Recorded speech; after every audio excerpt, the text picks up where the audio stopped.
வணக்கம். ஓம் நமோ நாராயணா. உங்கள் activation astrologer KR Govindaraj பேசுகிறேன். சிம்ம ராசிக்காரங்களுக்கு சிவராஜ யோகம் எப்படி இருக்கும் அப்படிங்கிறத பற்றி டாபிக் பேசுகிறோம். இந்த ராசியில் இருக்கவங்க பாருங்கள், உங்களுக்கு உண்டான ஒரு ஒரு சரியான யோக பலன்கள் எப்படி இருக்குன்னு நான் தெளிவாக சொல்கிறேன். சிம்ம ராசிக்கு இந்த யோக பலனை கொடுக்கக்கூடிய முதல் கிரகம் சூரியனும் குருவும் தான். இந்த 12 ராசியிலையுமே சிவராஜ யோகத்தை ஏற்படுத்தக்கூடிய கிரகங்கள் சூரியனும் குருவும் தான். அப்போ இந்த சிம்ம ராசிக்காரங்களுக்கு எப்படி இருக்கும் இந்த சிவராஜ யோகம், எந்த மாதிரி ராஜயோக வாழ்க்கையை கொடுக்கும் அப்படின்னு சொல்லி பார்க்குறோம். சார், இப்போ எல்லாத்துக்கும் கேள்வி என்ன அப்படின்னா, ராசி பலன் பார்க்குறோம், யோக பலன்கள் சொல்கிறீங்க, நம்ம பார்க்குறோம், பிடிச்சிருக்கு, நல்லா இருக்குது. ஆனால் நடைமுறை வாழ்க்கையில் அந்த மாதிரி நடக்க மாட்டேங்குது.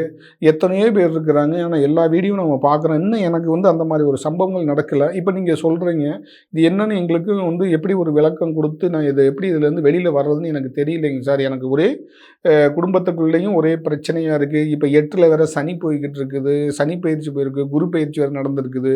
இன்னும் என்னுடைய லைஃப்பில் ஒரு செட்டில் ஆக முடியல. இன்னும் தொடர்ந்து குடும்பத்துக்குள்ளே பிரச்சனையாகும், திருமணம் நடக்காமையும், வேலை இல்லாமையும், வருமானம் இல்லாமைங்கிற ஒரு வாய்ப்பு தான் எனக்கு இன்னும் தொடர்ந்து வந்துக்கிட்டு இருக்குதுங்க. நான் இதுவரையில் இன்னும் ஒரு நல்ல துணிமணி போட்டதில்லை, நல்ல சாப்பாடு சாப்பிட்டதில்லை, இந்த மாதிரிலாம் இல்லாமல் இருக்கிறேன் அப்படின்னு சொன்னீங்கன்னா, இந்த கிரகங்களுடைய அமைப்பு குருவாக இருந்தாலும் குரு சாபம் வாங்கியிருக்கிறது, சூரியனாக இருந்தாலும் சூரியனுங்கிறது சாபத்துக்குரிய கிரகம். இந்த கிரகங்கள் யோகம் கொடுக்க கிரகங்களே நமக்கு தோஷமாகவும் சாபமாகவும் இருக்குங்கும் போது இந்த சிவராஜ யோகம் வேலை செய்கிறதில்ல. இந்த சிவராஜ யோகம் வேலை செய்யும் போது என்ன செய்யும் அப்படின்னா, அரசாங்கத்தில் உயர் பதவி உட்கார்றதுக்கு, இந்த கவர்மெண்ட் வேலையில் ஜாப்பில் உட்கார்றதுக்கு இந்த சிவராஜ யோகம் தான் வேலை செய்யும் இந்த ராசிக்காரங்களுக்கு. ஏன்னா சூரியன் இல்லாமல் எதுவும் நடக்கிறது இல்லை. அரசாங்கத்தை இயக்கணும் அப்படின்னா சூரியன் தான் மெயின். அப்போ இந்த ராசியில் இருக்கிறவங்க எல்லாருமே அரசு உத்தியோகத்தில் உட்கார முடியாது. இந்த ராசியில் இருக்கிறவங்களுக்கு மற்ற 8 கிரகங்களும் சப்போர்ட் பண்ணும்போது அவர் அரசு உத்தியோகத்தில் உட்காரணும். அப்போ அரசுங்கிறது மக்களை ஆட்சி பண்ணுறது, அரசு நடக்கிறது. அரசு எந்திரம்னு சொல்கிறோம் இல்லைங்களா? அரசு எந்திரம்னா மக்களுக்கு உண்டான எந்திரம். அது 24 மணி இயங்கிக்கிட்டே இருக்கும். எப்படி போலீஸ் ஸ்டேஷனுக்கு கால் பண்ணால் அடுத்த நிமிஷம் நம்ம எங்கே இருக்கிறோம், எப்படிங்கிறோம், என்ன கம்ப்ளைண்ட் சொல்லி பார்க்குறாங்கல்ல, அது மாதிரி அரசு இயந்திரங்கிறது 24 மணி இயங்கிக்கிட்டே இருக்கும். அதுதான் சூரியனுங்கிறது மெயினாக. அப்போ அந்த சூரியனும் குருவும் இருக்கும்போது மேலே ஹெட்டாக இருக்குது தலைமை பதவிக்கு இந்த குரு தான். அப்போ மேலேருந்து உத்தரவு வரும்போது கீழே எல்லாமே இயங்க ஆரம்பிச்சிடும். அப்போ கிரகங்கள் பாருங்கள், ஒவ்வொரு கிரகத்துக்கும் ஒவ்வொரு காம்பினேஷன் இருக்கும். அப்போ உயர் பதவியை வசிக்கிறாங்க அப்படின்னா அதிகாரத்தை பயன்படுத்துறதுக்கு சூரியன் தான் காரணம். அப்போ இந்த சிவராஜ யோகம் இருக்கவங்க இந்த அதிகாரத்தை பயன்படுத்துவாங்க. அப்போ அந்த அதிகாரத்தை பயன்படுத்துறதுக்கு அவங்களுக்கு சுகமான லைஃபாக இருக்கணும், அது ஒரு பெரிய பதவியாக இருக்கணும். அதுக்கு தான் அரசாங்க பதவிக்கு வர்றது. அரசியல் பதவி, அரசாங்க பதவி, அரசியலில் அமைச்சர் பதவி, எம்எல்ஏ பதவி எல்லாம் இந்த சிவராஜ யோகத்தோட தொடர்புள்ள வந்தது. அதுலேயே உயர் பதவிங்கிறது தான் நம்ம தமிழ்நாட்டோட முதலமைச்சருங்கிறது. முதல் யோகத்தை ஏற்படும் சிவராஜ யோகம் முதல்ல அங்கேருந்து தான் ஸ்டார்ட் ஆகும். அப்போ அந்த மாதிரி யோகம் இருக்கும்போது அவங்க முதல்ல அங்கே தலைமையிலேருந்து என்ன உத்தரவு வருதோ அதை கீழே இருக்கவங்களும் செயல்படுத்துவாங்க. அதுதான் சிவராஜ யோகங்கிறது. அப்போ அந்த யோக செயல்பாட்டுக்கு மக்களுக்கு நல்லபடியாக போய் ரீச் பண்ணுறது இல்லைங்களா? அப்போ தலைமை நல்லா இருந்தால் கீழே இருக்கவங்க எல்லாரும் நல்லா இருப்பாங்க, எல்லா வேலையும் நடக்கும். அதுதான் அரசு இயந்திரத்தை குறிக்கக்கூடிய கிரகம் சூரியன். அந்த சிவராஜ யோகத்தில் இருக்கிறவங்களுக்கெல்லாம் மைண்ட் செட்டே பொதுவாக அரசு வேலையை யாரும் விரும்ப மாட்டாங்க, யாருமே சொல்ல முடியாது. எல்லாருடைய மனசுலையும் என்ன தோணும், அரசாங்க வேலை கிடைச்சா போதும் அப்படின்னு சொல்லி தான் நம்ம எம்ப்ளாய்மெண்ட்டில் பதிவு பண்ணுறோம், எக்ஸாம் எழுதுகிறோம், அரசு விழாவில் போய் கலந்துக்கிறோம், நமக்கு எப்போ கிடைக்கும்னு நினைக்கிறோம். இதுக்கு எல்லா காரணம் என்னதுன்னா அந்த சூரியன் தான் மெயின் காரணம். அப்போ இந்த யோகம் இருக்கிறவங்களுக்கு எக்ஸாம் எழுதுகிறாங்க சார், நான் பாஸ் ஆக முடியல, 1 மார்க்கில் கீழே போயிட்டேன் அப்படின்லாம் சொல்கிறாங்களா? என்ன காரணம்னா அரசாங்க பதவியை வகிக்கிறவங்களுக்கு 58 வயசு வரையில் அவங்க ரிட்டையர்மெண்ட் ஆக வரையிலும் அந்த பதவி வகிக்கிறாங்கன்னா இந்த யோகம் சிறப்பாக இருக்கும், சரிங்களா? ஆனால் அந்த யோகம் அவங்களுக்கு சிறப்பாக இல்லை அப்படின்னா சாபம் இருக்கும். ஏன்னா அங்கே சாபத்தோடைய தொடர்பு உள்ளது ஆல்ரெடி சூரியன் தான். சூரியன், சனி, சந்திரன் இது 3மே சாபத்துக்குரிய கிரகங்கள். சாபங்கள் உங்களுக்கு இருக்குதுன்னா எப்போ நமக்கு அந்த பதவியிலேருந்து வெளியில் வர்றோம், வேலையிலேருந்து வெளியில் வர்றோம், எப்போ மெமோ வருதுன்னு நமக்கு தெரியாது. நம்ம தப்பு பண்ணலைன்னாலும் கூட வந்துடும். ஏன்னா அந்த சாபத்துக்கு நாளோ கணக்கோ கிடையாது. அது வாழையடி வாழையாக தொடர்ந்து அந்த சாபத்தோடைய குறியீடு நமக்கு தொடர்ந்து வர்றதுனால தான் நம்ம அந்த சாபத்திலேருந்து வெளியில் வராமல் இருக்கோம். அதுக்குண்டான ஒரு ரெமெடியை வந்து யாரும் இதுவரையும் பண்ணலை. சாபம் சொல்லிடுறாங்க, அவ்வளவுதான். நம்ம என்ன பண்ணுறோம் அப்படின்னா, இப்போ இந்த மாதிரி ஜாதக ரீதியாக வந்து அவங்களுக்கு சாபங்களுக்கான இருக்குதா, சாபத்துடைய தாக்கம் இருக்குதான்னு பார்த்து அதுக்குண்டான மெட்டீரியலை வச்சு சரி பண்ணுறோம். அப்போ சரி பண்ணும்போது தான் சாப நிவர்த்தி ஆகுது. அப்போ சாப நிவர்த்தி ஆனால் தான் அவங்க குடும்ப வாழ்க்கை வந்து மேலே உயருது. இதுதான் வந்து இந்த சிவராஜ்ய யோகத்துக்கு மெயின். நம்ம யோகம் வந்து வேலை செய்யணும் அப்படின்னா நமக்கு சாபம் இருக்கக்கூடாது. சாபம் இல்லைன்னா நம்ம உயர் பதவியில் வந்துடுவோம். அப்போ மக்களுடைய தொடர்பு அதிகமாக நமக்கு வரணும்னா அரசு தான். நம்ம எந்த ஒரு வேலைக்கும் வந்து அரசாங்கத்தை போய் பார்க்காம இருக்கவே முடியாது. எந்த ஒரு சாதாரண ஒரு சின்ன பியூனா வேலையாக இருந்தாலும் சரி, பொதுமக்களாக இருந்தாலும் எல்லாருமே அரசுடைய உத்தரவு பணிஞ்சு தான் நம்ம போக முடியும். அப்போ நம்ம ஒரு கையெழுத்து வாங்க போனாலும் அரசு முத்திரையோட கையெழுத்து வாங்கி தான் வர முடியும். அதுதான் அரசாங்கத்தை குறிக்கிறது சூரியன். அதனால தான் எல்லாரும் வந்து அரசு பணி வேணும்னு சொல்லி விரும்புறது. இதுக்கு வந்து இந்த யோகம் வந்து வேலை செய்யும். அப்போ ஒவ்வொருத்தங்களுக்கும் ஒவ்வொரு விதமான கிரக அமைப்புகள் இருக்கும். அப்போ கிரக சப்போர்ட்டோ இருக்கும்போது இந்த யோகம் ஆட்டோமேட்டிக்காக வேலை செய்யும். இப்போ ஒன்றும் இல்லை, நார்மலாக ஒரு ஐஏஎஸ் படிச்சுக்கிட்டு நான் ஐஏஎஸ் கோச்சிங்கில் எல்லாருமே நம்ம போய் படிக்கிறோம். நம்ம அதுக்கு செலக்ட் பண்ணி படிப்பில் வந்து கவனம் செலுத்தி நம்ம படிச்சுக்கிட்டே வர்றோம். 1 மார்க்கில் நம்ம வந்துடுறோம். ஒருத்தர் 1 மார்க்கில் மேலே வந்துடுறாரு, 5 மார்க்கில் ஒருத்தர் வர்றாங்க. அப்போ ஃபஸ்ட்டு, செகண்டு, தேர்டுன்னு சொல்லி பிரிக்கிறாங்க இல்லைங்களா? அந்த ரேங்க்குள்ளே போகிறதுக்கே இவ்வளோ ஃபார்மாலிட்டி இருக்குது. அது மாதிரி இந்த யோகம் வந்து நமக்கு பலமாக இருக்கணும்னா, இந்த சிவராஜ யோகம் வந்து சிம்மத்துக்கு பலமாக இருக்குன்னா நமக்கு உண்டான ஜாதகத்தில் நமக்கு அந்த சாபம் இல்லாமல் இருக்கணும். அப்படி சாபம் இல்லாமல் இருக்கும்போது நமக்கான அதிகாரமும் அதிகாரமும் நமக்கு ஆட்டோமேட்டிக்காக நமக்கு கையில் இருக்கும். நம்ம கையில் தான் அந்த அதிகாரம் இருக்கும். எப்பயுமே அந்த அதிகார தோரணைக்கு வர்றதுன்னா அந்த அரசு பதவி வேணும். அப்போ அந்த அரசு பதவி வந்தால் தான் அந்த அதிகார தோரணை நமக்கு வரும். நமக்கு நார்மலாக வந்து தெரிஞ்சோ தெரியாமையோ நம்ம ஒரு இடத்துக்கு போயிட்டு இருந்தாலும் சரின்னு வச்சுக்கோங்க. இப்போ ஏதோ ஒரு இடத்துக்கு வர்றோம், நம்ம போய்கிட்டு இருக்கோம், ஒரு சின்ன ஆக்சிடென்ட் ஆயிடுச்சு, எல்லாம் ஒரே கும்பலாக இருக்கிறாங்க. உடனே வந்து கவர்மெண்ட்ல வந்து ஒரு போலீஸ் வண்டி வருதுன்னா எல்லாருமே விலகி நிற்பாங்க.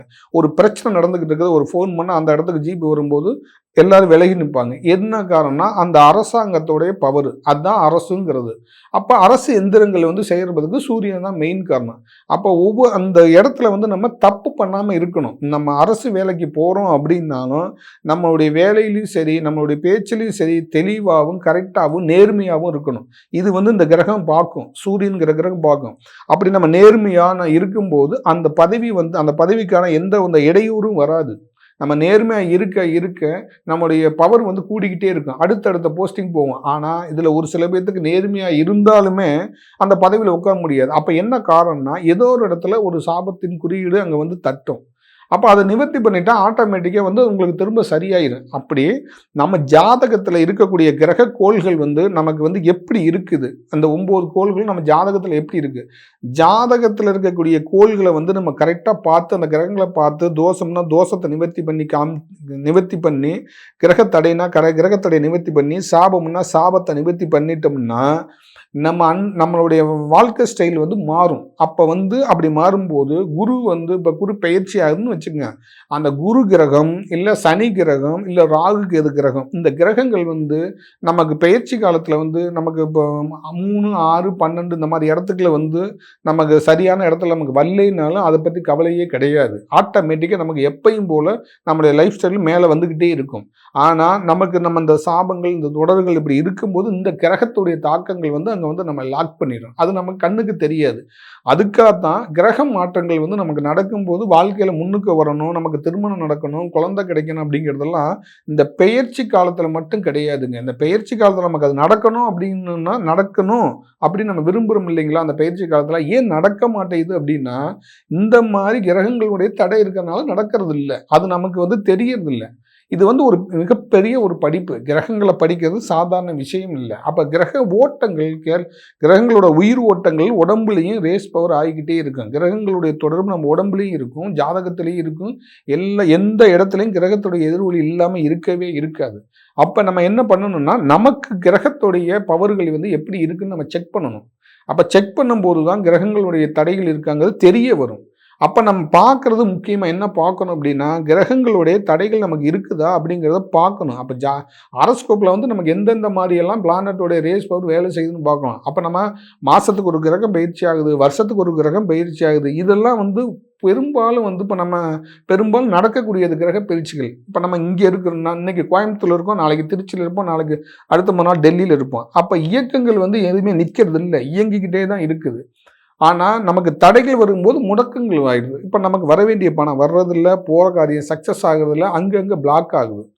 இதெல்லாம் வந்து நமக்கு தடைகள் ஆட்டோமேட்டிக்காக கிரகங்கள் வந்து ஏற்படுத்திடுது, கண்ணுக்கு தெரியறதில்ல. அப்போ ஒரு யோகம் வந்து நமக்கு வரமாட்டேங்குது அப்படின்னா, இந்த மாதிரி யோகங்கள் இருக்கிற ஜாதகத்தில் சரி, ராசியிலும் சரி, இந்த யோக பலன்கள் நமக்கு வேணும் அப்படிங்கும்போது, நம்ம சொல்லிக்கிட்டு இருக்கோம் இல்லைங்களா, இந்த யோகத்தை நம்ம ஆக்டிவேஷன் பண்ணணும்.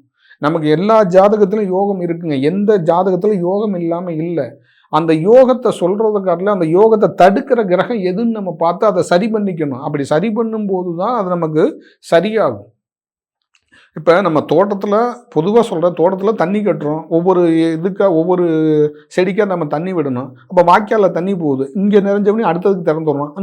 இன்னொரு பக்கம் திறந்துடுறோம். அது மாதிரி நம்ம கிரகங்களை எது எது பார்த்து நமக்கு அதை வந்து சரி பண்ண தான் நமக்கானது தெரியும். கிரகங்கள்னால உடம்புலையும் சரி, மனசுலையும் சரி நிறைய ஒரு நெகட்டிவ் எனர்ஜி வந்து அதிகமாகிக்கிட்டே இருக்கும். ஒரு பக்கம் கிரகத்தோடைய நோய் நம்மளை பாடாப்படுத்தும். ஒரு பக்கம் கடன் பாடாப்படுத்தும். ஆனால் யோகம் இருக்குன்னு சொல்கிறாங்க. ஆனால் எது நமக்கு செயல்பாட்டுக்கு இல்லை. இதெல்லாம் வந்து மக்கள் மத்தியில் போய்கிட்டே இருக்குது. இதுக்கான ஒரு விடையும் ஒரு தீர்வும் நம்ம வந்து கொடுக்குறோம். அப்போ அந்த கிரகத்தை கண்டுபிடிக்கிறோம், கிரகத்தை நம்ம சரி பண்ணுறோம், ஆக்டிவேஷன் கொடுக்குறோம், சாபத்தை பார்க்குறோம், சாபத்தை ஆக்டிவேஷன் பண்ணுறோம். அப்படி பண்ணும்போது துல்லியமாக தெரிஞ்சிடும். அவங்களுக்கான தோஷம் இதுங்கிறதும் தெரிஞ்சிடும். அது நிவர்த்தி ஆனவொடனே அவங்களுக்கு நன்மை நடக்குதுன்னு தெரிஞ்சிடும். அவங்க மனசில் ஒரு சந்தோஷமும் அவங்க வாழ்க்கையில் ஒரு நிம்மதிங்கிறதும் அவங்க உணர முடியும். நம்ம எதுவுமே ஒரு ஜாதகம் பார்க்குறதுக்கு அதுக்குண்டான ரெமெடியும் கொடுக்காம, அந்த ரெமெடிக்கு உண்டான மருந்தும் இல்லாமல் நம்ம சொல்லும்போது அவங்களுக்கு வந்து அடுத்தடுத்த ஒவ்வொருத்தங்களாம் நம்ம ஜாதகம் பார்த்து வெறுப்பாகிறதுக்கு காரணம் இதுதான். அப்போ பார்க்குற நேயர்கள் வந்து தொடர்ந்து என்னுடைய வீடியோவை பாருங்கள். பிடிச்சிருந்தா லைக் பண்ணுங்கள், ஷேர் பண்ணுங்கள். உங்களுடைய ஜாதகம் பார்க்கணும் அப்படின்னாலும் என்னுடைய கீழே இருக்க லைவ் நம்பரில் கூப்பிட்டு அப்பாயின்மெண்ட் வாங்கிக்கலாம். நேர்லேயும் பார்க்கலாம். ஆன்லைன் கன்சல்ட்டும் உண்டு. தொடர்ந்து பாருங்கள். அடுத்த வீடியோவில் பார்ப்போம். நன்றி நேயர்களே. வணக்கம்.